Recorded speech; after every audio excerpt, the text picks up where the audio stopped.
Welcome back, everyone. Now, whether they're a patient, survivor, caregiver or friend, we all know someone whose life has been touched by cancer.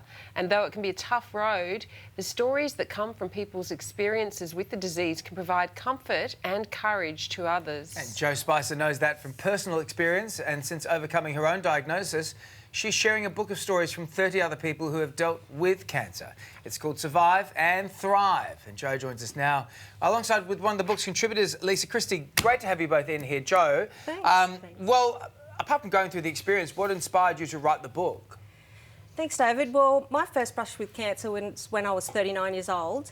I had an abnormal pap smear, and that led to a diagnosis of SIN3, which is the precursor to cervical cancer, and that led to a hysterectomy.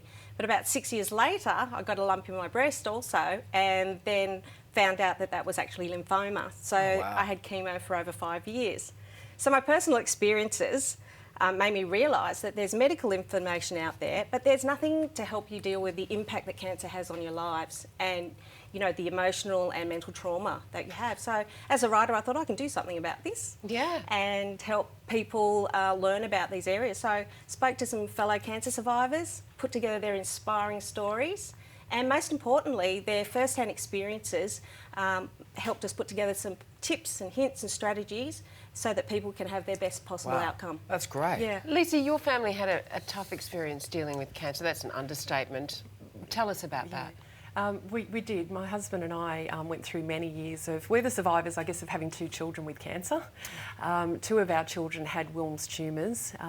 They are a hereditary genetic disease, which we didn't believe was hereditary at the time. My husband had had that disease, and he'd had a kidney removed as a child and survived. He was a cancer survivor and didn't realise that it could pass through to our children. So we've gone through many years of chemotherapy treatments, hospital visits, and it's certainly a long journey, and it's great that Jo has captured all of these stories, but certainly not one that you wish on anyone. You know, we're fortunate to have gotten through it and still have a loving family, but it certainly is a long learning journey, I think. It is indeed. Yeah.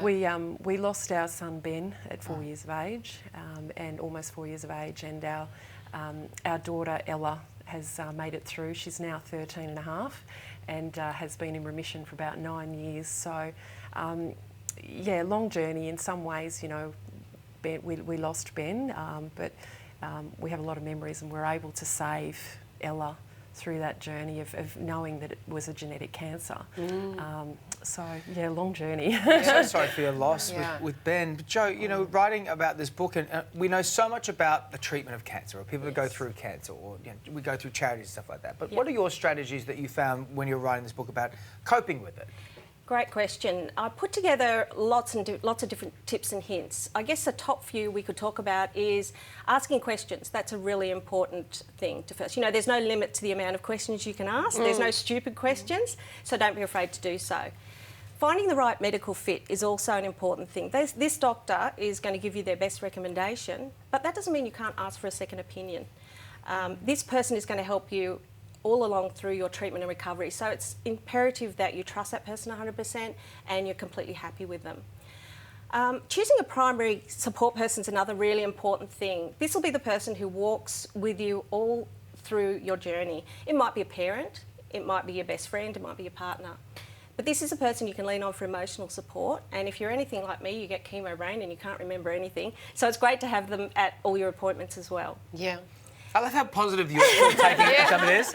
Like, you both have come in with these incredible stories, and yet there's an incredible positivity coming from you. But these are great practical things too, to help people just cope with the day-to-day of even keeping a schedule, knowing when their appointments are, getting to and from appointments. Exactly. It's going to be a fascinating read, no doubt. Thank you so much for joining us today. We're sadly out of time, but for more information, go to jospicer.com.